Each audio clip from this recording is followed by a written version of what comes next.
ఈరోజు నా యొక్క ప్రసంగ శీర్షిక కనురెప్పపాటులోని రాకడ.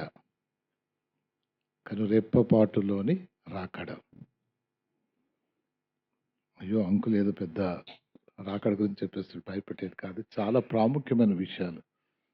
చాలా సార్లు కొన్ని మనం మర్చిపోతుంటాం. కాబట్టి కొద్ది జ్ఞాపకం చేసుకోవటానికి ఎక్కువ డీటెయిల్స్ లేదు గానీ, చాలా ప్రాముఖ్యమైన విషయాలు దాంట్లో గమనించాలని ఆశిస్తూ ఈ యొక్క భాగాన్ని తీసుకున్నాను. కాబట్టి మొట్టమొదటిగా గలతీయులకు రాసిన పత్రిక 4వ అధ్యాయము 4-5 వచనాలు నేను చదువుతానండి. అయితే కాలం సంపూర్ణమైనప్పుడు దేవుడు తన కుమారుని పంపెను.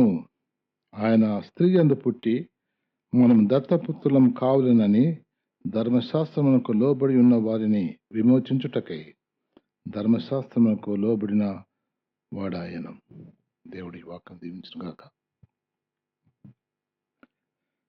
ఈ యొక్క రాకడ చాలామంది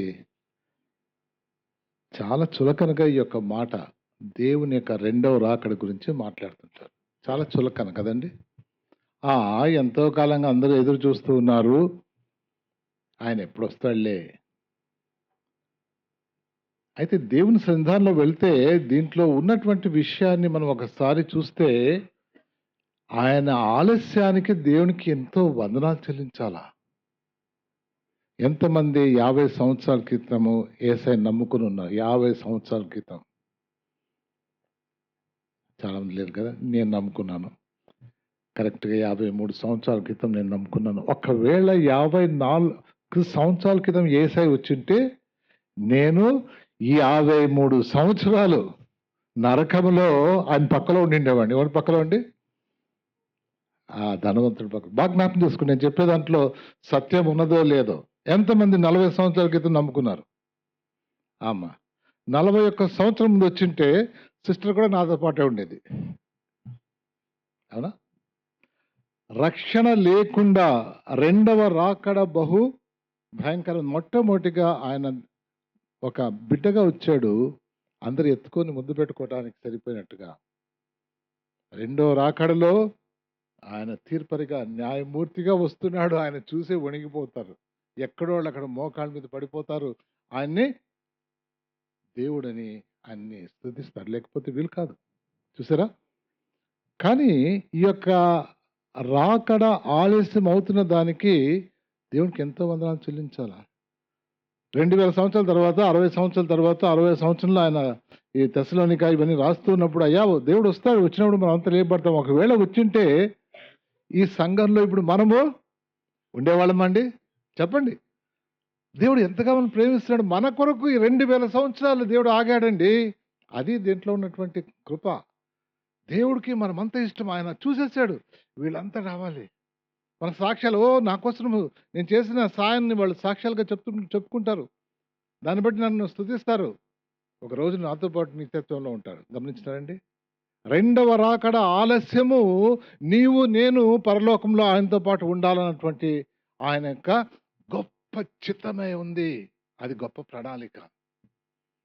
అందుకనే 20 మనకి ఈ యొక్క సంఖ్యలు మనం లెక్క పెట్టుకుంటూ పోతాం. కానీ మనము ఇదే రక్షణ దినము నీవు దేవునిలో ఉన్నావా అని జ్ఞాపకం చేసుకోవటం. ఏ సంవత్సరానికి ఆ సంవత్సరం రాసుకొని ప్రారంభించే దాంట్లో మనకి లాభం. అందుకని ఈ రోజున ఈ నాకు శీర్షిక ఏంటంటే కనురెప్పపాటులోని రాకడ అన్నటువంటిది. ఇది రెండవ రాకడ. అయితే రెండవ రాకడ గురించి చెప్పేటప్పుడు మొదటి రాకడలో ఏం జరిగిందో ఒక్కసారి మనం జ్ఞాపకం చేసుకోవాలి. ఎంత స్పష్టంగా దేవుడు చేశాడు. మొదటి రాకడలో కొన్ని విషయాలు బైబిల్లో ఉన్నాయి. రెండవ రాకడ విషయం దానికి మించి ఉన్నాయి. కొద్దిగా చెప్పినటువంటి ఆ యొక్క మాటల ప్రకారంగా దేవుడు ఆ యొక్క ప్రవచనాల ప్రకారంగా వచ్చేసాడు. వచ్చినప్పుడు ఏం జరిగినాయో ఆ విషయాలు కొంచెం మనం జ్ఞాపకం చేసుకుంటాం. ఆ తర్వాత రెండవ రాకడ ఎట్లా ఉందో చూద్దాం. మధ్యకాలంలో మరి ఆ యొక్క మొదటి రాకడ కొరకు ఎవరైనా ఎదురు చూచారా? కొంతమంది. వారి విషయం ఒకసారి జ్ఞాపకం చేసుకుంటే, మనకి 2026లో మనం కూడా సిద్ధపడటానికి రెండవ రాకడ, మొదటి రాకడ కొరకు ఎవరైతే సిద్ధపడ్డారో, వాళ్ళు ఎలా సిద్ధపడ్డారో ఒకసారి చూడగలిగితే, ఎలాగ దేవుడు ఆ యొక్క కార్యాన్ని చేశాడో చూడగలిగితే, మనం రెండవ రాకడ కొరకు సిద్ధపడటానికి కొంత ఉపయోగపడుతుందని ఆ చిన్న మాట. అందుకని రెండవ రాకడలో ఎట్లా ఉందంటే, కనురెప్ప పాటులో ఆయన్ని రీచ్ కావటానికి ఎవరికి చేత కాదు. కాబట్టి ఆ విషయంలో మనకు దేవుడు సహాయం చేసేలాగా ఈ సమయంలో ఈ యొక్క వాక్య భాగాన్ని మరొకసారి నేను జ్ఞాపకం చేస్తున్నాను. ఏం రాయబడిందంటే, అయితే కాలము సంపూర్ణమైనప్పుడు దేవుడు తన కుమారుని పంపెను. మొదటి రాకడ దేవుని యొక్క చిత్తానుసారంగా ప్రతిదీ నెరవేరినట్టుగా చూస్తున్నాం. యేసుక్రీస్తు ప్రభువారికి ముందుగా వెళ్ళిపోతే ఆదికాండం పోతే 4000 సంవత్సరాలు అవుతాయి. అది తీసుకోవటం లేదు. ప్రవచన 700 సంవత్సరాలు దానికి ముందు ఆ యొక్క ప్రవచనంలో మరి యెషయా గ్రంథంలో ఉన్నటువంటి ఆ యొక్క విషయాలు చూస్తే, కన్యక గర్భవతి అయి కుమారుని కనును అన్నటువంటి ఈ యొక్క విషయాలు దేవుడు తన యొక్క ప్రణాళిక ప్రకారంగా దేవుడు మనల్ని ఎంతగా ప్రేమించాడంటే, మనతో మాట్లాడాలని, మనతో జీవించాలని, మనం ఎలాంటి శోధనలు ఎదుర్కొంటున్నామో ఆ యొక్క శోధనలో ఆయన కూడా వచ్చి మన యొక్క కష్టాలు కూడా అనుభవించి, అయితే పాపం లేనటువంటి వాడుగా జీవించి ఆయన ఒక మాదిరిగా చూపించుంటున్నాడు. మొదటి రాకడ ఎన్నోసార్లు యేసు పుట్టాను ఎన్నిసార్లు పాటలు పాడుతుంటాం కదండి. చిన్నప్పుడు క్రిస్మస్ అంటే బట్టలు తిండి తప్ప ఇంకేం గుర్తుండేది కాదు. అబ్బో, మా అమ్మ బట్టలు కొనిస్తుంది, మా నాయన ఆ రోజు అందరూ బంధువులు వచ్చేస్తారు. ఆ సంతోషం చిన్నప్పుడు అంతే తెలుసు క్రిస్మస్ అంటే. కానీ క్రిస్మస్లో ఉన్నటువంటి ఆ విషయాలు ఒక్కొక్కటి చూస్తే, దేవా ఎంత స్పష్టంగా ఒక్కొక్క కార్యాన్ని నువ్వు చేశావయ్యా. అది దేవుడు మన పట్ల చూపించినటువంటి మొదటి ప్రేమ. దేవుణ్ణి ఎంతగా ఎదురు చూచి కనిపెట్టినటువంటి వాళ్ళని చూస్తున్నాం. కాబట్టి దేవుని యొక్క వాక్యం ఈ యొక్క గలితి 4:4 తర్వాత మనం చూడాలంటే, యెషయా 7:14 చూస్తే, కాబట్టి ప్రభువు తానే ఒక సూచన మీకు చూపును, ఆలకించుడి, కన్యక గర్భవతి అయి కుమారుని కని అతనికి ఇమ్మానుయేలను పేరు పెట్టును. దేవుడు మనకు తోడని దానికి అర్థం. ఇంకొకటి యెషయా 9:6, ఏలయనగా మనకు శిశువు పుట్టెను, మనకు కుమారుడు అనుగ్రహింపబడెను. అబ్బా, జరిగిపోయినట్టుగా వేసేసాడు అప్పుడే. దానికి ముందు పుడతాడని చెప్పాడు, ఇక్కడ జరిగిపోయినటువంటి విషయం. అంత ఖచ్చితంగా దేవుని యొక్క ప్రణాళిక మాట అక్కడ ఏముంటే అది జరిగేదిగా ఉంటుంది. మొదటి రాకడ అంత స్పష్టంగా చెప్పబడింది. అందుకనే ఏలైనగా మనకు శిశువు పుట్టెను, మన కుమారుడు అనుగ్రహింపబడెను, ఆయన భుజం మీద రాజ్యభారముండును. ఆశ్చర్యకరుడు, ఆలోచనకర్త, బలవంతుడైన దేవుడు. యేసుక్రీస్తు ప్రభువారి దేవుడని ఏడుందండి? పాత నిబంధనలోనే ఉంది. ఆశ్చర్యకరుడు, ఆలోచనకర్త, బలవంతుడైన దేవుడు, నిత్యుడగు తండ్రి. అందుకనే శాశ్వతమైనటువంటి దేవుడు కదా. ఎంత మంచి దేవుడు అండి, మార్పు లేనటువంటి దేవుడు. సమాధానకర్తయగు అధిపతి అని అతనికి పేరు పెట్టబడును. ఎంత గొప్ప విషయం అండి. యేసుక్రీస్తు వారి గురించి చెప్పినటువంటి మాటలు ఉన్నవి ఉన్నట్టుగా జరుగుతున్నప్పుడు చూస్తే, దేవా ఏ రీతిగా మేము ఈ యొక్క విషయాలు తెలుసుకుని ఊరికే ఉండగలము. అందుకనే ఈ సమయంలో ఇవి ప్రవచనాల యొక్క రెండో రాజు. అయితే కాలం సంపూర్ణమైనప్పుడు మరి కొన్ని ప్రవచనాలు ఇప్పుడు మనం 2 చదివినాం. ఆ తర్వాత సిద్ధపాటు ఎలాగ జరిగింది అన్నటువంటి మాట. ఆ సిద్ధపాటులో ఒక్కొక్క అంశము ఎలాగ జరిగింది ఒక్కసారి చూద్దాం. ఆ సిద్ధపాటులో దేవుడు ఏర్పాటు చేసుకున్నటువంటి వాళ్ళు మొట్టమొదటిగా జకర్యా, ఆ తర్వాత మరియమ్మ, ఆ తర్వాత ఇంకా ఎవరున్నారండి, వారి తర్వాత వీరికి దేవుడు చెప్పినటువంటి ఆ యొక్క సిద్ధపాటు మాటలు మనం గమనించి చూస్తే, లూకా 1 అధ్యాయం 11-13 వచనాల్లో జకర్యాకు, ఎందుకంటే యేసుక్రీస్తు ప్రభువారికి ముందు యేసుక్రీస్తు ప్రభు వారి గురించి మార్గం సిద్ధం పరిచేటటువంటి ఒక వ్యక్తి రావాలని మరి జకర్యాకు దేవుడు దర్శనమిచ్చాడు. జకర్యాతో ఎవరు మాట్లాడారు? గబ్రియేలు దూత. సంవత్సరానికి ఒకసారి వాళ్ళు అతి పరిశుద్ధ స్థలంలో వెళ్ళినప్పుడు అక్కడ గబ్రియేలు దూత నిలబడగానే ఈయనకి భయపడిపోయాడు, అసలుకి కంగారు పడిపోయాడు. చక్కటి వాగ్దానం చేసినప్పుడు అది ఎలాగ జరుగుతుందంటే, అయ్యా నువ్వు నమ్మలేదు కాబట్టి ఆ బిడ్డ పుట్టేంత వరకు పేరు కూడా ఇచ్చేసారు అక్కడ, యోహాన్ అని పేరు. అవన్నీ మనకు తెలిసినవే, ఊరికి నేను పెట్టాను. యోహాను అను పేరు పెట్టబడును. దేవుడు ఎంత రీతిగా మరి జకర్యా కుమారుడికి యోహాను పెడతారా? వాళ్ళ లెక్క ప్రకారం జకర్యా అన్నటువంటి మాట ఖచ్చితంగా ఉండాలి అక్కడ. కానీ ఇక్కడ వారికి గబ్రియేలు దూత మొట్టమొదటిగా ఎవరికి కనబడింది? జకర్యా కనబడింది. ఆ తర్వాత రెండోసారి మరియమ్మ కనబడింది. ఊరికే రెఫరెన్స్ రాసుకోండి, ఇంటి దగ్గర చూడొచ్చు. లూకా 1:28 నుంచి 33 వరకు. అదే గబ్రియేలు దూత ఆమె దగ్గరికి వెళ్ళి ఆమెను దర్శించి, నువ్వు ధన్యురాలవు, నువ్వు గర్భవతి అవుతావు, రక్షకుడు నీలో నుండి ఉదయిస్తాడు, ఆయన లోకానికి రక్షకుడు, నువ్వు ధన్యురాలు అన్నట్టు ఈ యొక్క విషయాలు ఆమెకు చెప్పినది. మరియమ్మ సమయం ఎలాంటి సమయం అండి? సంతోషించే సమయమా? పోయినసారి చెప్పాను, గుర్తుందా? వివాహంలో 3 భాగాలు ఉంటాయి. మొట్టమొదటిది వచ్చేసి మాట్లాడుకోవడం, ఏమో మీ అమ్మాయిని మాకు ఇస్తాం, మీ అబ్బాయిని, అది మాట్లాడుకొని వెళ్ళిపోతారు. రెండోసారి బాగా నిర్ణయం తీసుకుని, అవును కట్టుబడి ఉంటాం అని కొంచెం అది ఇది ఇచ్చుకోవటం జరుగుతుంది. ఇది చీర కట్టుకోండి అమ్మా, లేకపోతే ఇది బట్టలు వేసుకోవాలి, ఏదో ఒక ఆనవాలుగా చేసుకుంటారు. దాన్ని బెట్రోతలు అంటారు. ఈ బెట్రోతలకి వివాహానికి 1 సంవత్సరము ఖచ్చితంగా పవిత్రత కాపాడుకోవాలి ఇద్దరు. ఏమన్నా అటు ఇటు అయిందంటే, మరి ముఖ్యంగా స్త్రీ విషయంలో రాళ్లతో కొట్టి చంపేస్తారు. వాళ్ళ యొక్క పవిత్రత కన్యలాగే ఉండాలా. వచ్చే సంవత్సరము ఎవరితో అయితే ఆమె బెట్రోతలు చేయబడిందో వివాహం చేసుకోవటానికి అటు ఇటు పోవటం లేదు. ఆ సమయంలో గబ్రియేలు దూత వచ్చి, ఏదైతే గుండెలో డామ్ ఉంటుందో అది, నువ్వు గర్భవతి అవుతావు. అయితే పరిశుద్ధాత్మ దేవుడు ఆ బిడ్డను కనికరించినప్పుడు, నీ చిత్తానుసారంగా నీ దాసాలకి జరుగును కాక అన్నటువంటి మాటలు ఆమె తిరిగి జవాబిచ్చినట్టుగా చూస్తున్నాం. ఎంత మంచి సిద్ధపాటు అండి! ఈ యొక్క సిద్ధపాటు మొదటి రాకడ సామాన్యమైనటువంటి విధంగా జరిగింది, మొదటిది. కాబట్టి నువ్వు గర్భవతి అవుతావంటే ఎప్పుడు బిడ్డ పుడతావమ్మా? 10 నెలలకా, 12 నెలలకా? 9 నెలలకి. తర్వాత నీకినప్పుడు అంటే రక్షకుడు నా యొక్క గర్భంలో ఎదుగుతూ ఉన్నాడు. ఎదురు చూడటానికి ఆ యొక్క తల్లికి ఆ మొదటి రాకడలో ఆ స్త్రీ మరియమ్మ, లోకరక్షకుడు నా గర్భంలో ఎదుగుతూ ఉన్నాడు. ఎంత గొప్ప విషయం అండి! ఎంత ధైర్యము!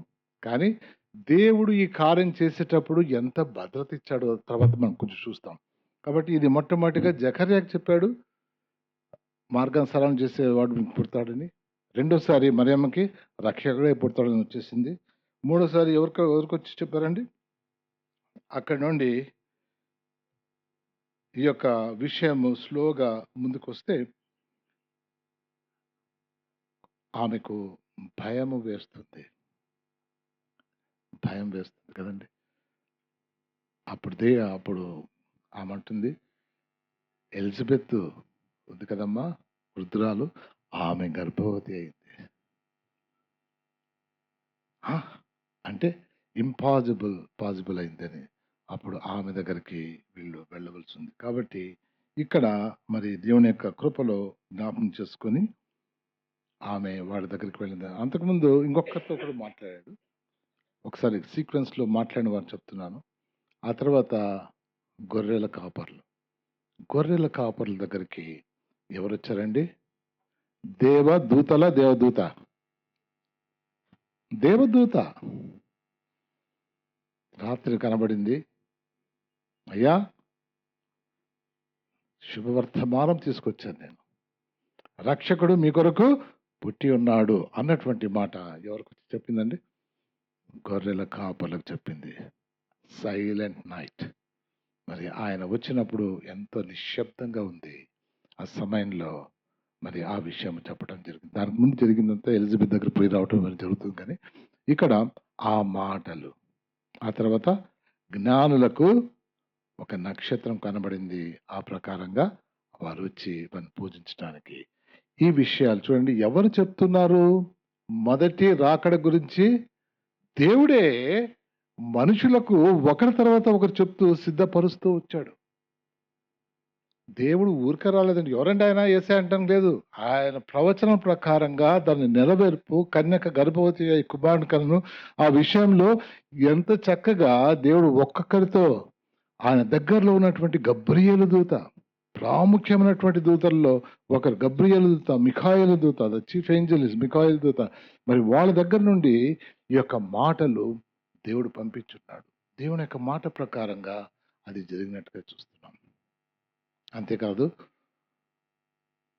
అక్కడ దేవుడు ప్రవచనాలు కూడా చెప్పినట్టుగా చూస్తున్నాం. ప్రవచనాలు ఇక్కడ మళ్ళీ వద్దాం. మీ యొక్క ఎలిజబెత్ కూడా మీ బంధువురాలు, ఆమె గర్భవతి అయినప్పుడు ఆయన దగ్గరకు పోయినప్పుడు ఆ యొక్క ఆమె చెప్పినటువంటి మాటలు కూడా కొన్ని మనము గమనించవచ్చు.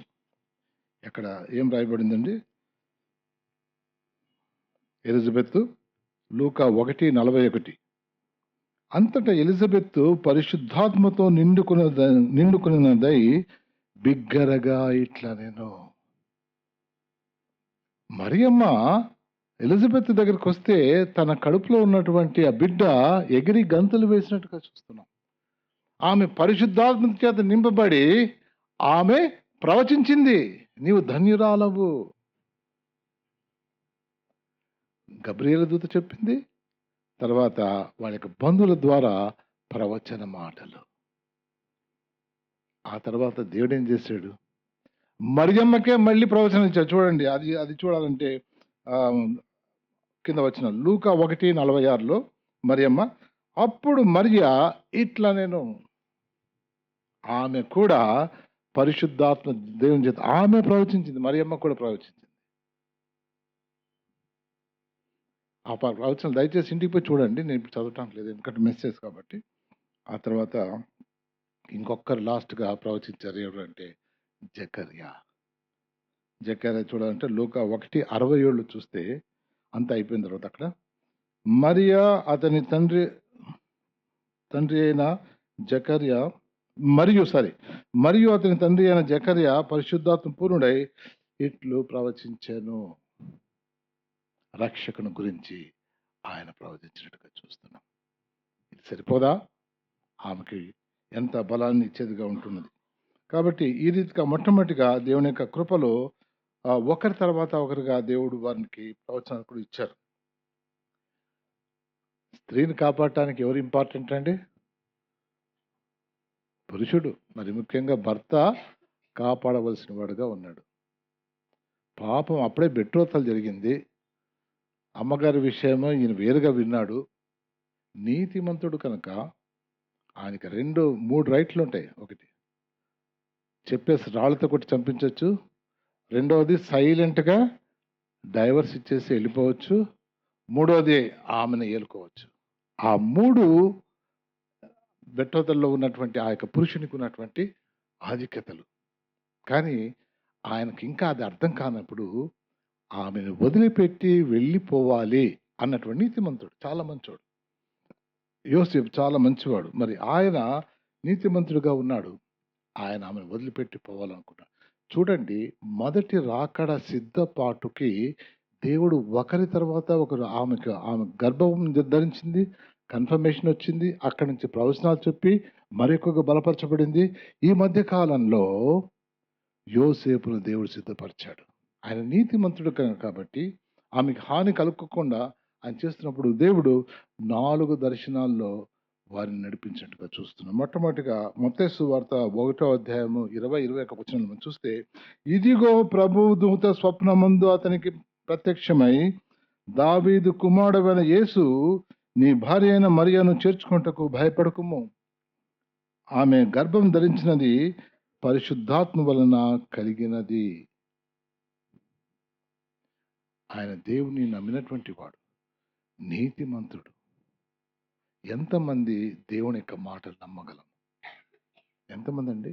మరి ముఖ్యంగా నీ పర్సనల్ అయితే అందరి కోసం ప్రార్థన చేయమంటే దేవుడు ఆయనకి ఇచ్చాడు నీకు కూడా ఇస్తాడులే అని ప్రార్థన చేస్తాం. మనకు వచ్చినప్పుడు వామ్మో చేస్తాడో లేదో కదండి. బాగా జ్ఞాపకం చూసుకోండి. వేరే వాళ్ళకి ప్రార్థన చేసి చాలా సులువు. దేవా వీళ్ళు అందువల్ల కాపాడారు, వీళ్ళు కాపాడు, మంచి రెఫరెన్స్ కూడా వచ్చేస్తాయి మనకి. కాబట్టి వీరిని కూడా ఆ రీతిగా కాపాడి దీవించాయని బాగా ప్రార్థన చేసేస్తాం. అబ్బాయి ఏం ప్రార్థన చేసేసామని. ఆడ లోపల ఉండే వాళ్ళకి డకడక అంటుంటుంది. లోపలికి ఆపరేషన్ థియేటర్ లోపల పోయేటప్పుడు ఉంటుంది ఆ పక్కన ఉన్న దేవా దేవ కాపాడయ్యా దేవుడు. I remember first time the chemo when started to my son in front of me I'm just sitting. If ఆ మెడిసిన్ పని చేస్తే బతుకుతాడు, లేకుంటే చచ్చిపోతాడు. తీసుకొని వస్తున్నాడు. అప్పుడన్నా దేవా ఈ బిడ్డ బతికితే బతుకుతాడు, నీ కృప. ఆ మందు పని చేస్తే బతుకుతాడు, లేకుంటే చూస్తారా సమయం. ఇక్కడ మరి ఆయన అక్కడి నుంచి వెళ్ళిపోతున్నప్పుడు మరి దేవుడు ఆమెకు ఇచ్చినటువంటిది నమ్మాడు. ఆమె పరిశుద్ధాత్మ చేత గర్భవతి అయిందని ఆయన నమ్మినట్టుగా చూస్తున్నాం. ఎందుకంటే ఆ రోజున సమాజంలో వారికి మర్యాదలు ఇవే చాలా ప్రాముఖ్యమైనవి. ఆ తర్వాత 2:3 చూస్తే మత్తయి, ప్రభు దూత స్వప్నమందు యోసేపును ప్రత్యక్షమై ఆ శిశువును తల్లిని వెంట పెట్టుకుని ఐగుప్తునకు పారిపోయి నేను నీతో చెప్పు వరకు అక్కడే ఉండమని ఆయనతో చెప్పాను. ఆయన చేసిన కార్యాలు మటుకు చెప్తున్న తర్వాత మనం బ్యాక్ వెళ్ళిపోదాం. అక్కడ మరి ఈ యొక్క జ్ఞానులు వస్తారు. ఇంకా రాజుగారికి చాలా కోపం వచ్చేస్తుంది. ఆ జ్ఞానాలు మళ్ళీ దేవుని చేత దర్శనంలో చెప్పబడి వాళ్ళు అక్కడి నుంచి ఇంకో దారిలో వెళ్ళిపోతారు. ఎంతమంది వాడారంటే జ్ఞానులు కూడా దేవుడు వాడుకున్నాడు. అవునా? జ్ఞానులు కూడా దేవుడు వాడుకున్నారు, వాళ్ళు కూడా వెళ్ళిపోయారు. అప్పుడు రాజు కోపం వచ్చి 2 సంవత్సరాల లోపల ఉన్నటువంటి వాళ్ళని చంపాలా అన్నటువంటి ఆ యొక్క ఉద్దేశాన్ని మరి ఇక్కడ మనం గమనించాలి. ఆ సమయంలో యోసేపు ఎంతో బాధ్యతతో వారిని ఐగుప్తుకు తీసుకుపోయినట్టు, ఐగుప్తు నుండి తిరిగి వస్తారు అన్నటువంటి ఆ యొక్క ప్రవచనం కూడా నెరవేర్చడానికి వీలైంది. ఎంతమంది ఈ విషయాన్ని అయ్యా ఈమెతో బెట్టోతలైంది, ఈమె బిడ్డను కూడా కనేసింది, కానీ ఆమె విషయంలో దేవుడు చెప్తున్నటువంటిది ప్రతిదీ ఆ బిడ్డవాడు తిరిగి మరి సంపూర్తి అయ్యేంత వరకు ఆ స్త్రీతో ఆయన దగ్గరికి వెళ్ళలేదు అన్నటువంటి గొప్ప సాక్ష్యము మరి బైబిల్ గ్రంథంలో మనం చూస్తున్నాం. ఆ తర్వాత ఇంకొక 2 దర్శనాలు. హేరోదు చనిపోయిన తర్వాత ఇదిగో ప్రభు దూత ఐగుప్తులో యోసేపునకు స్వప్నమందు ప్రత్యక్షమై ఇక తిరిగి వెళ్ళమని చెప్పినట్టుగా చూస్తున్నాం. దాని తర్వాత యేసు క్రీస్తు ప్రభు వారిని ఏ రీతిగా మొట్టమొదటి ఆ యొక్క రాకడలో దేవుడు నడిపించేటువంటి తర్వాత చివరిగా స్వప్నమందు దేవుని చేత బోధింపబడిన వాడై గలిలయ ప్రాంతమునకు వెళ్ళి నజరేతను ఊరికి వచ్చి అక్కడ కాపురం ఉండేను. తిరిగి వచ్చినప్పుడు కూడా ఆ హేరోదు కుమారుడు అయ్యాడు, వాడు మంచోడు కాదని నజరేతునకు, అందుకని నజరేయుడా అని యేసుక్రీస్తు ప్రభు ప్రవచనాలు కూడా పూర్తి చేస్తూ ఆయన యొక్క కార్యాన్ని, అది మొదటి రాకడలో ఆయన పుట్టేంత వరకు జరిగినటువంటి విషయాలు. అయితే ఎంతమంది ఆయన కొరకు ఎదురు చూచారు? సరే, దేవుడు ఈ లోకానికి వచ్చేసాడు, జన్మించేశాడు. ఆయన కొరకు ఎంతమంది ఎదురు చూశారు? మనం కూడా చాలాసార్లు రెండో రాకడ వింటూ ఉంటాం, కానీ ఉన్నిలే ఎప్పుడో వస్తాడులే అనుకుంటాం కదా. సిద్ధపాటు అనేది ఉందా? మొదటి రాకడలోనే సిద్ధపాటు ఉన్నట్టుగా దేవుని యొక్క వాక్యం చూస్తున్నాం. మొదటి రాకడలో సిద్ధపాటులో ఉన్నటువంటి వారి విషయం మనం ఒకసారి జ్ఞాపకం చేసుకుంటే, లూకా 2వ అధ్యాయము 25 నుండి కొన్ని వచనాలు మనం చూసుకుందామండి. లూకా 2:25 నుండి 32 వరకు కొన్ని విషయాలు. ఇక్కడ సుమయోను అన్నటువంటి వ్యక్తి, ఆయన అక్కడ యాజకుడా ఏం చెప్పలేదు. ఆ సమయంలో ఎదురు చూస్తున్నటువంటి వారిలో సుమయోను అన్నటువంటి వ్యక్తి ఉన్నాడు. ఆయన గురించి ఎంత చక్కటి సాక్ష్యాన్ని మనం చూడవచ్చు. ఆయన గురించి సాక్ష్యం ఎంత బాగుందో చెప్పలేను. కొన్ని విషయాలు చదువుతాను. యెరూషలేమునందు సుమయోను అను ఒక మనుషుడు ఉండెను. అతడు నీతిమంతుడును భక్తిపరుడునై ఉండి ఇశ్రాయేలు యొక్క ఆదరణ కొరకు కనిపెట్టువాడు పరిశుద్ధాత్మ అతని మీద ఉండెను. అతడు ప్రభు యొక్క క్రీస్తును చూడక మునుపు మరణము పొందడని అతనికి పరిశుద్ధాత్మ చేత బయలుపరచబడి ఉండెను. ఆత్మ వశుడై అతడు దేవాలయంలోనికి వచ్చాను. దేవుని యొక్క కార్యాలు ఒకదాని తర్వాత ఒకటి ఏ రీతిగా జరుగుతుందో చూస్తారా? మరియమ్మ, యోసేపు 8వ రోజు వెళ్ళారు, సున్నతి చేయించారు. ఇది 40 రోజున ప్రతిష్ఠించాలా. వాళ్ళు బాగా ధనవంతులండి. అందరిలో బీదవాళ్ళు పిచ్చుకలు చిన్నవి తీసుకుపోతారు కదా. దాన్ని బట్టి వారు ఎంతో ఉన్నత స్థితిలో లేరు వాళ్ళు. అయినప్పటికీ ఆ విషయంలో యోసేపు, మరియా అక్కడికి మందిరానికి వస్తున్నప్పుడు అదే సమయంలో పరిశుద్ధాత్మ చేత నింపబడినటువంటి వాడు సిమోను, అయ్యా ఆ యొక్క రక్షకుని చూచేంత వరకు నువ్వు చనిపోవు అన్నటువంటి విషయాన్ని బట్టి వీరి మందిరానికి వెళ్ళటము, అక్కడి నుండి సిమియోను అన్నటువంటి వ్యక్తి దేవుని చేత నడిపింపబడి రక్షకుని చూడటానికి రావటం. రక్షకుడు మన కొరకు పుట్టి ఉన్నాడు అన్నటువంటి విషయం ఇప్పుడు 40 దినమున తిరిగి సిమియోను ఆ విషయాలు చెప్పడానికి ముందుకు వస్తున్నాడు. అందుకనే ఇక్కడ దేవుని యొక్క వాక్యములో మనం చూడాలి. ఇంకా కొన్ని విషయాలు చూద్దాము. 2 విషయాలు అక్కడ 27వ వచనము. అంతటా ధర్మశాస్త్ర పద్ధతి చొప్పున ఆయన విషయమై జరిగించుటకు తల్లిదండ్రులు శిశువైన 2వ అధ్యాయం 27వ వచనం చదువుతున్నా. ఆయన విషయమై జరిగించుటకు తల్లిదండ్రులు శిశువైన యేసును దేవాలయంలోనికి తీసుకుని వచ్చినప్పుడు అతడు తన చేతులలో ఆయనను ఎత్తుకొని దేవుని స్తుతించుచు, నాదా ఇప్పుడు నీ మాట చొప్పున సమాధానంతో నీ దాసుని పోనిచ్చుచున్నావు. అన్యజనులకు నిన్ను బయలుపరచుటకు వెలుగుగాను, నీ ప్రజలైన ఇశ్రాయేలుకు మహిమగాను, నీవు సకల ప్రజల ఎదుట సిద్ధపరిచిన నీ రక్షణ నేను కన్నులారా చూచి తిని. యేసుక్రీస్తు వారి మొదటి రాకడ నిన్ను నన్ను రక్షించటానికి మొదటి రాకడలో వచ్చాడని ఎవరి ద్వారా? పరిశుద్ధాత్మ సిమియోను ద్వారా మనందరికి ఈరోజు జ్ఞాపకం చేస్తున్నాడు. రక్షణ ఇప్పుడు వచ్చిందయ్యా, నేను వచ్చేసాడు కదా, నేను రక్షణ చూస్తూ ఉన్నాను. ఇశ్రాయేలు ఆదరణ కొరకు ఎదురు చూస్తున్నటువంటి ఆ రక్షకుడు వచ్చి ఉంటున్నాడు, ఆయన చూస్తున్నాడు. ఆ యొక్క విధంగా ఎదురు చూడటం అనేది దేవుని యొక్క కృప కావాలి. పరిశుద్ధాత్మ చేత ఆయన నింపబడిన వాడై అక్కడ వచ్చి ఆయన చేతులతో పెట్టుకొని ఆయన్ని ఆరాధించినట్టుగా చూస్తున్నాం. రక్షకుడు రక్షణ చూచాడట. ఎవరు చెప్తున్నారు? పుట్టింది మొదలుకొని ఎవరు వెనకాల నుండి చేస్తున్నారు? దేవుడు తన బిడ్డల ద్వారా ఆయన మొదటి రాకడలో ఆయన ఉద్దేశాన్ని తెలియచేయటానికని ఆ మొదటి రాకడలో ఒకదాని తర్వాత రక్షకుడు పుట్టినాడు. మొట్టమొదటి దాంట్లో, అయ్యా నీ కొరకు నేను వచ్చినాను, పరలోక రాజ్యం వచ్చింది, నేను నీకోసం ప్రాణం పెడతాను, నా దగ్గర రండి, మీ పాపాల కొరకు నేను శిలువ మీద చనిపోతాను అని చెప్పినప్పుడు చాలా మందికి అర్థం కాలే.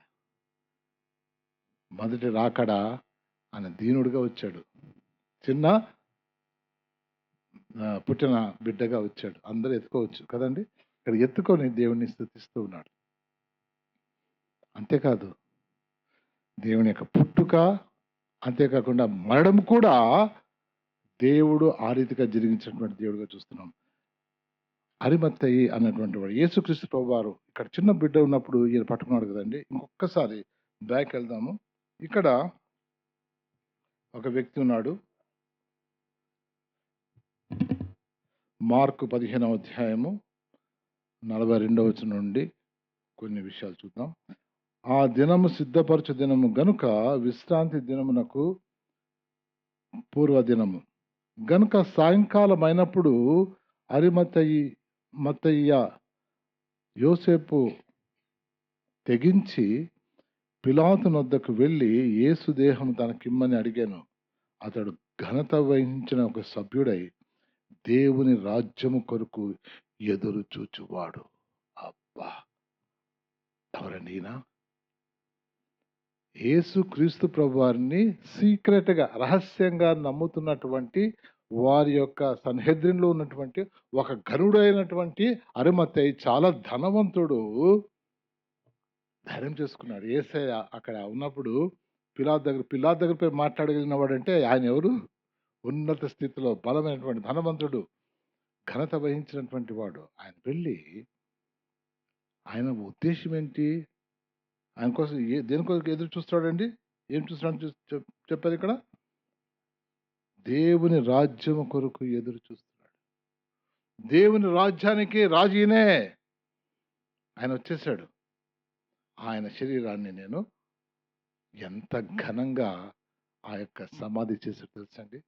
రిచ్ మ్యాన్స్ ఆ రోజుల్లో ధనవంతులే అలాంటి సమాధిని రాళ్లతో అది చెక్కించుకున్నటువంటి దానిలో ఎవరు పెట్టలేదు, తన కోసం చేయించుకున్నాడు. కానీ యేసయ్యని ఘనపరచాడు. ఈయన తెచ్చిన బిడ్డకు చేస్తే ఆయన చనిపోయిన తర్వాత ఆ శరీరాన్ని బట్టతో చుట్టి పట్టుకున్నటువంటి వాడుగా, ఆ రాజ్యం కొరకు ఎదురు చూసేవాడుగా గమనించామండి. మొదటి రాకడలో యేసయ్య ప్రతి కార్యాన్ని ఒకదాని తర్వాత ఒకటి, ఒకదాని తర్వాత ఒకటి, దీని మధ్యలో కూడా ఆయన రాజుని ఎవరు చెప్పారండి గట్టిగా? ఈయన రాజుని ఎవరు గట్టిగా చెప్పారు తెలిసిన? పిలాతు ఆ శిలువ మీద ఏం రాయబడింది? యూదుల రాజు అని రాయబడింది. ఎందుకంటే ఆయన ప్రశ్నించినప్పుడు నువ్వు రాజు అంటే నువ్వు అన్నట్టే నేను రాజు అన్నాడు. నమ్మేశాడు. ప్రజలందరూ లేదు ఆయన చెప్పాడని రాయమంటే లేదండి, నేను ఏం రాశాను అదే రాశాను. అక్కడ ఆయన రాజుని రాసేసాడు. యూదుల రాజు. ఒక రోజున పరలోకంలో రాజులకు రాజుగా ఆయన ఏలేవాడుగా ఉంటున్నాడు. దేవునికి వందనాలు. ఆయన ఒక్కడే దేవుడు, ఆయనే రాజు, ఆయనే ప్రభువు. యూదుల రాజుని ఎన్ని భాషలు రాశాడు? లాటిన్లో రాశాడు, తర్వాత హిబ్రూలో రాశాడు, ఇంకొక అరమిక్లో రాశాడు. లాటిన్ వచ్చేస్తే రోమా వాళ్ళు మాట్లాడే భాష. ఇంకొక భాష అని చెప్పాను నేను, హీబ్రూ కూడా మామూలుగా వీళ్ళే మాట్లాడే భాష.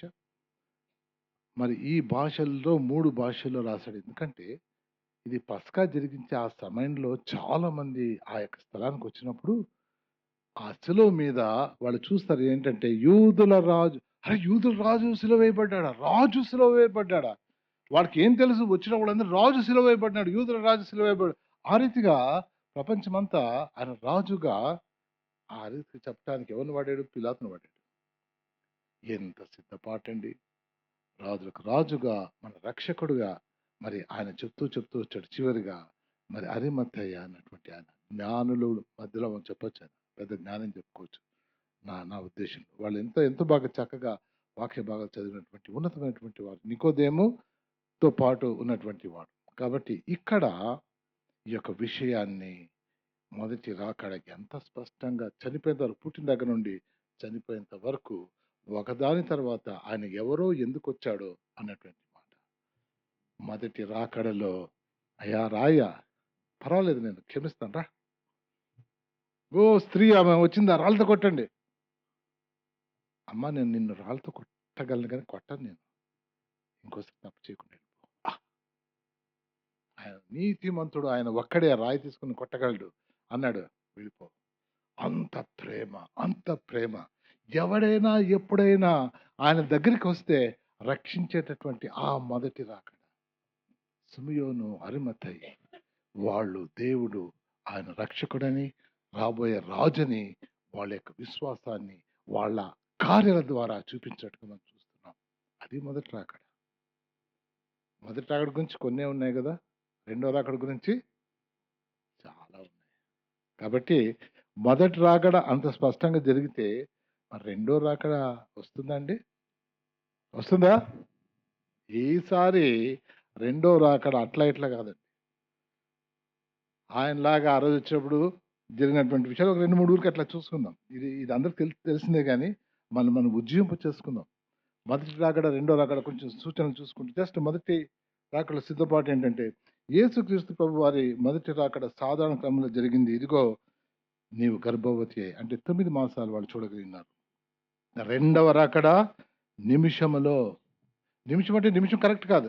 నిమిషంలో చేస్తామంటాం చూడు మనం. ఇక సరిగ్గా చెప్పాలంటే కనురెప్ప పాటులో. కనురెప్ప పాటున మ్రోగగానే మనమందరము మార్పు పొందుదుము. ఇక్కడ నేను ఇప్పుడు దేవుడిని నమ్ముకుంటానని చెప్పటం లేదు. నిమిషం కదా! ఏం చేస్తావు నువ్వు దాంట్లో? ఆయన వచ్చేసిన తర్వాత నువ్వు అరే! ఇప్పుడు నువ్వే దేవుడని ఒప్పుకుంటాం లేదు. ఇప్పుడే రక్షణ దినము. ఆయన రాకముందే మనం ఆయన రక్షకునిగా అంగీకరించాలా. రెండో రాకడలో నీకు సమయం లేదు. కనురెప్పపాటుతో ఆయన వచ్చే దేవుడుగా ఉంటున్నాడు. ఈయనే నా దేవుడు. ప్రతి మోకాలు అప్పుడు వంగుతుంది.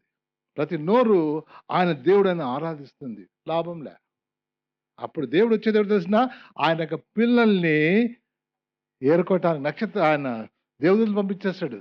నా బిడ్డలందరినీ పోగు చేయండి. అయితే రక్షింపడినటువంటి మనము ఏం జరుగుతుందండి? క్షణంలో రేపపాటున మధ్యాకాశంలో ఆయన్ని కలుసుకునే వారంగా ఉంటున్నాం. అది రహస్య రాకడ. సరే వాటి దగ్గర తర్వాత డీటెయిల్స్ పోదంలే కానీ ఇక్కడ రేపపాటులో వస్తే ఏం చేస్తావయ్యా నువ్వు? ఆయన వచ్చినప్పుడు మరి నీవు ఆయన ఎట్లా చూస్తావు మాకైతే తెలియదు. కానీ ఈ యొక్క రాకడ సమయం దానికి ముందు జరిగే విషయాలు కూడా కొంచెం భిన్నంగా ఉంటే తర్వాత మనం చూసుకొచ్చి ఎప్పుడైనా ఒకసారి. ఇక్కడ అది త్వరగా జరుగుతుంది. అక్కడ ఎన్ని నక్షత్రాలు నడిపించాయండి ఆ జ్ఞానుల్ని? ఒక నక్షత్రము, ఒక తార. వాటి డీటెయిల్స్ అంత కరెక్ట్గా లేదు కానీ అది తార అని కూడా చెప్తున్నారు. ఈ రెండవ రాకడలో it will light up whole the heaven. ఆకాశం అంతా ఏమైపోతుంది తెలిసిన? తూర్పు నుండి పడమట వరకు వచ్చేటటువంటి ఆ యొక్క లైట్నింగ్, దాని ఏమంటే తెలుగులో మెరుపు వలె, అది వాక్యంలో ఉంది. మెరుపు వలె అన్నటువంటి మాట ఇక్కడ మనం చూస్తే ఎంత బాగుంటుంది. ఒకసారి నేను చదువుతాను. ఇది 24, 27లో మెరుపు తూర్పున పుట్టి పడమటి వరకు ఏలాగు కనబడును అలాగే మనుష్య కుమారుని రాకడయు ఉండును. ఎక్కడో ఒక వెలుగు, ఒక స్టార్లో వాళ్ళు చూసుకుంటే నడుచుకుంటూ వచ్చినారు. ఇప్పుడు అట్లా కాదు. ఆయన వస్తే మనం అందరం చూస్తాం ప్రతి వారు. కానీ దేవుళ్ళు ఉన్నటువంటి ఆయనతో పాటు ఉంటాం. ఆయన కదా మధ్యలో మనం ఆయనతో పాటు వస్తాం, అది వేరే సంగతి. ఇక్కడ ఆయనను అందరూ చూస్తారు. Unreachable, fearful. ఈసారి వచ్చేది ఆయన తీర్పు తీర్చడానికి. నీకు చాయిస్ లేదయ్యా. అంతవరకు దేవుని నమ్ముకున్నావా, నీవు పరలోకానికి వెళ్తావు, లేకపోతే నీవు నరకానికి వెళ్తావు. దయచేసి ఏం అనుకోదండి. ఎన్నిసార్లు విన్నాం మనం, కానీ జ్ఞాపకం చేసుకోదా? రే టైం అయిపోతుంది రా స్కూల్కి, మండే ఈరోజు ఇంతో సెలవులన్నీ అయిపోయినాయి, ఇప్పుడు సిద్ధం పడరా రే, పొద్దున్న లే, రోజు అలవాటు పడ్డావు, లేలే నువ్వు రేపు పొద్దున్న త్వరగా లేయాలా, యూనిఫామ్ రెడీగా ఉంటుంది, తీసుకుని వెళ్ళిపోవాలా. జ్ఞాపకం చేసుకో. 26న ఆయన యొక్క రెండో రాకడ మిగిలినటువంటి ప్రవచనాల్లో మిగిలిపోయింది. అది జరగనే ఉంటుంది. అది ఏ సమయమైనా జరిగేదిగా ఉంటుంది. ఆ రీతిగా ఇంకా చాలా డీటెయిల్స్ ఉన్నాయి కానీ నేను వాటి అన్నిటి దగ్గర పోవటం లేదు. ఇది అంతలో వచ్చేదిగా ఉంటుంది. నీకు నాకు చాయిస్ లేదు. చాయిస్ అంటే ఇప్పుడే ఉంది. అందుకని మొదటి రాకడ అంత స్పష్టంగా ఒకరి తర్వాత ఒకరు చెప్పుకుంటూ ఆయన వచ్చాడు. రెండో రాకడ తప్పకుండా వస్తుంది. ఎందుకంటే ఆయన వాక్యము సత్యమైన వాక్యం, చెప్పిన మాట ప్రకారంగా నెరవేర్చే దేవుడిగా ఉంటున్నాడు. అందుకనే మనము ఆయన వైపు చూడవలసిన వారంగా ఉన్నాం. అది చాలా ప్రాముఖ్యమైన విషయం. అయితే ఈ సమయంలో, ఈ సంవత్సరము మనం ఎట్లుంటే బాగుంటుంది? ఎట్లా ఉందాం? మొదటి రాకడలో వచ్చింది యేసయ్య, రెండో రాకడలో రాబోయేది యేసయ్య. కాబట్టి ఇక్కడ ఉన్నప్పుడు ఆయన ఎలాగ ఎదిగినాడో ఒకసారి చూసి క్రీస్తుని పోయి నడవాలని ఉంది కదండి. కాబట్టి ఒక్క మాట, 2 మాటలు చూసి మనం క్లుప్తంగా ముగించుకుంటాం. నేను రెఫరెన్సెస్ చెప్తుంటాను. ఈ యొక్క వాక్య భాగము ఏమని రాయబడిందండి? ఒకసారి లూకా 2:52 చూద్దాము. లూకా 2:52.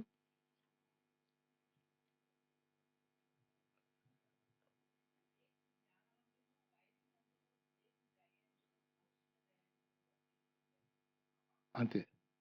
ఎంత స్పష్టంగా యేసు గురించి, ఆ యేసును పోలి ఎలా నడుచుకోవాలంటే ఈ చివరి వచనం చాలు. ఏంటంటే ఇది?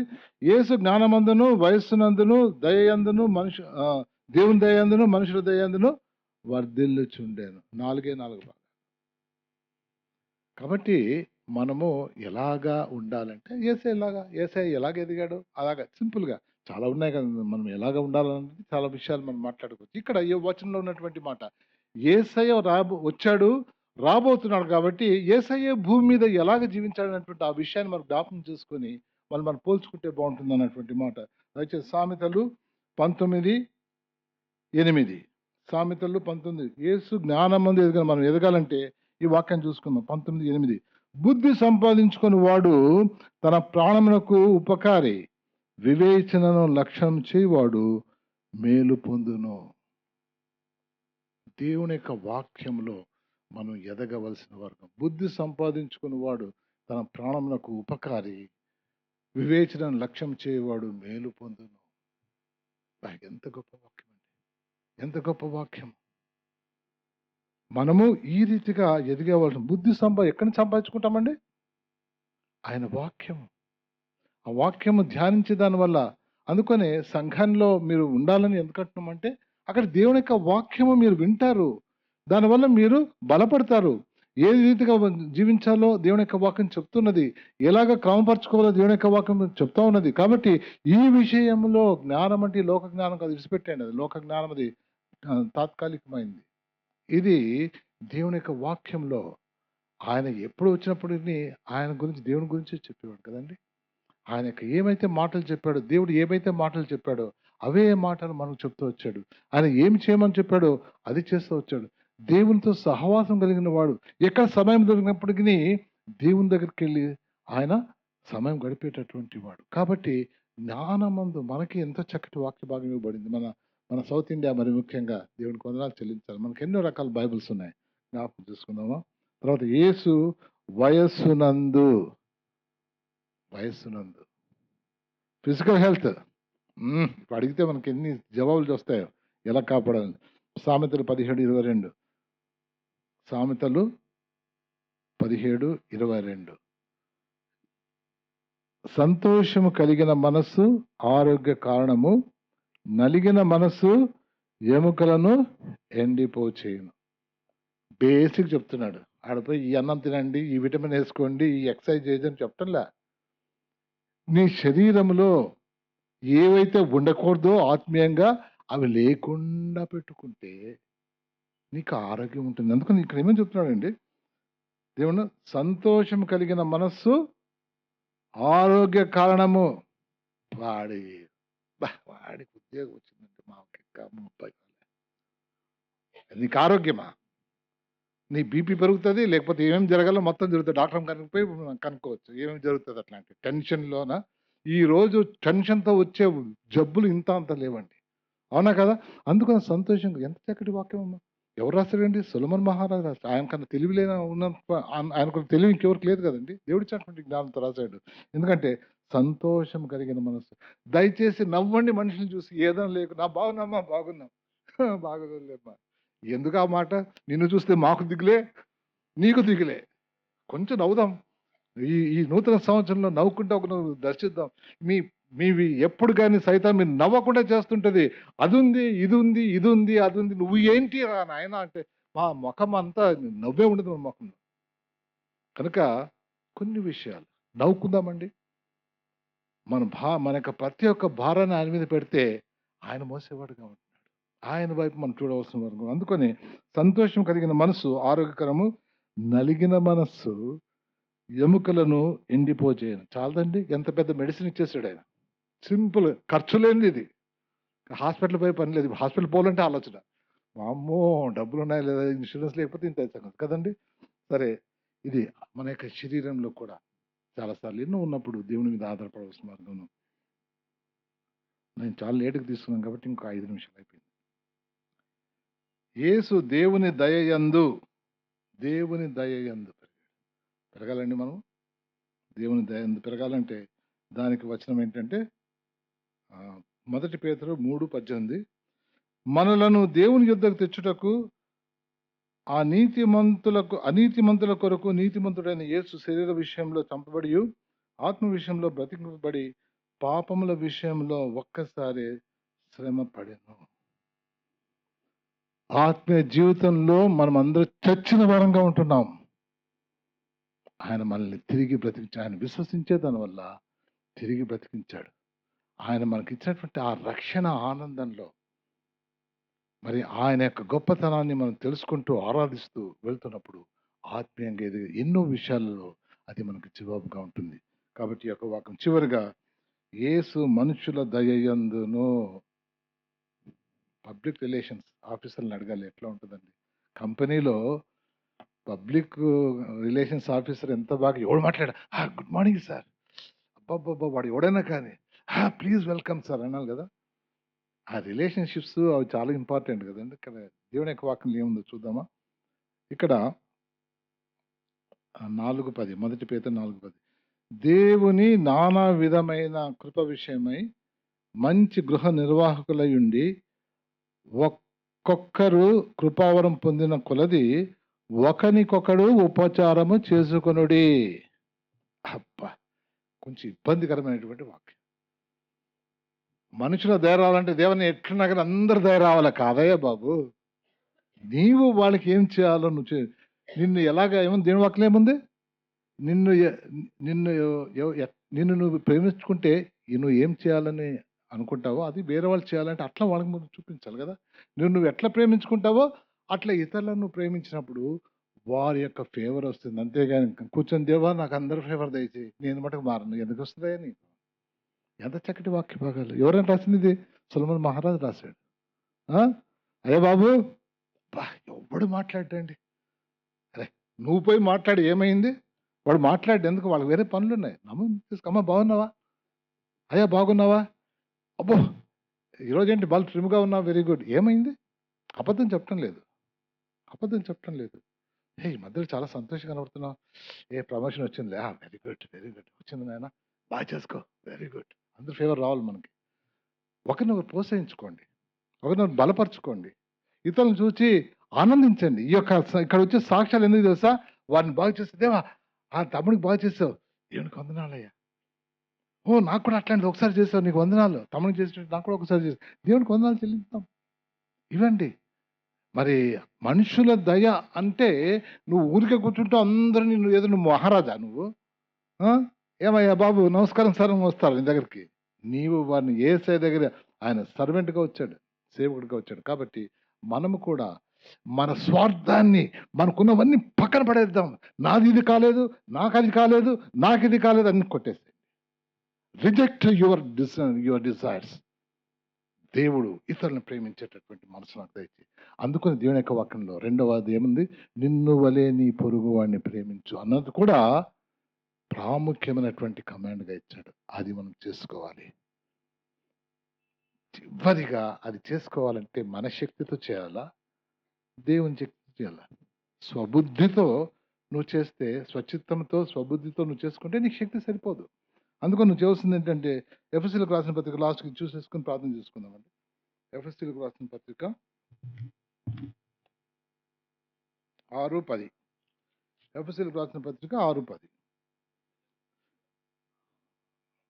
కాబట్టి సారీ అమ్మా, అబ్బా ఎంత మంచి వాక్యం అని ఇక్కడ చూడండి. తుదకు ప్రభు యొక్క మహాశక్తిని బట్టి ఆయన యందు బలవంతులై ఉన్నాడు. I can do anything with the help of my God. ఈ సంవత్సరం తీసుకోవాలని చేసిందంటే నేను ఈ సంవత్సరంలో నా దేవుని సహాయంతో నేను చేయలేమని అనుకున్నామని చేయగలను. దేవుని కృప అదేనండి. ఈ సిద్ధపాటు ఏంటంటే ఆయన వలె జీవించడానికి మనం ఇష్టపడితే మనకి ఆయన ఉన్నటువంటి 4 విధాలుగా ఆయన ఎలాగైతే ఎదిగాడో ఆ రీతికి ఎదగటానికి మార్గం కూడా దేవుని వాక్యం చెప్పాడు. కాబట్టి అది చేయటానికి నువ్వు ప్రయత్నం చేయదు. దేవా ఈ రీతికి ఉండటానికి నీ యొక్క ఆత్మ సహాయం మాకు దయచేయమంటే ఆ యొక్క సహాయం దేవుడు దయచేస్తాడు. 2026 దేవుడు ఆ రీతిగా మనల్ని తీసుకుపోయినప్పుడు ఎంతో మంది యేసుక్రీస్తు ప్రభువు వారిని నీ యందు చూచి ఆయన వైపు రావటానికి వీలవుతుంది. కాబట్టి ప్రార్థన చేసుకుందామండి. ఆయన వైపు చూద్దాం.